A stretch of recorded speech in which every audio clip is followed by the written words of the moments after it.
Hello YouTube, this is a commodity trade alert and it's a link to a story in Britain's Daily Telegraph.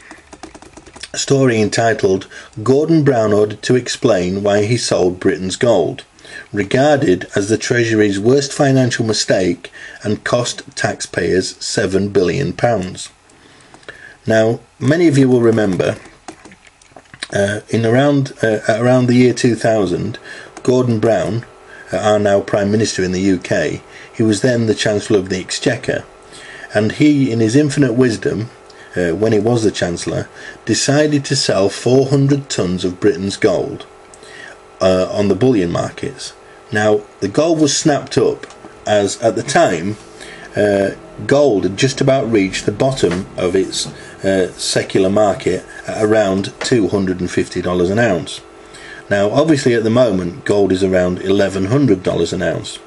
So, in the intervening years between when he sold it at $250 and it's reached $1,100, there's become a larger and larger chorus of voices wanting to know the details associated with the sale.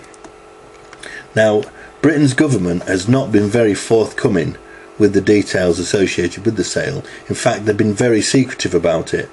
And what's happened is the Daily Telegraph has made a series of freedom of information requests to the British government, and the courts in the UK have now instructed the Treasury that they must publish the information associated with this sale within 35 calendar days, or in other words, by the end of April. Now, this couldn't particularly come out at a worse time for Gordon Brown or the Labour government, because this must be the biggest cock-up this guy has made in his entire life. Now, I'm not particularly interested in apportioning blame as far as finding out who was responsible and just to blame someone.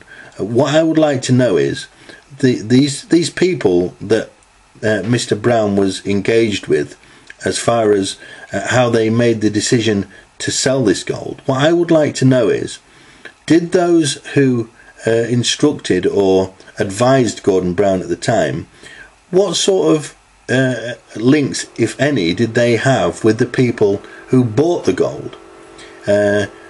Those in the know, obviously, that understand how markets work, they would know when gold was nearing the bottom of the cycle, and they would know that it wouldn't be long before gold will begin to rise again, and they, if they were able to get hold of this gold, would obviously make a lot of money.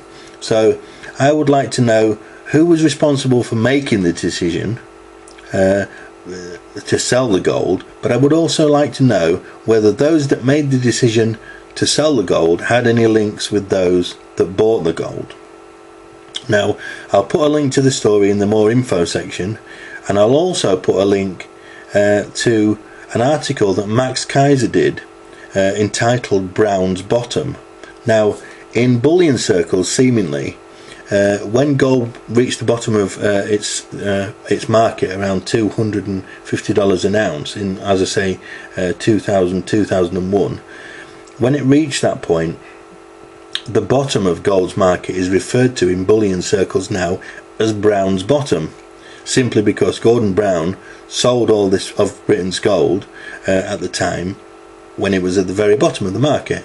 So it seems that finally, after a lot of toing and froing, that we're finally going to get a look at Brown's Bottom.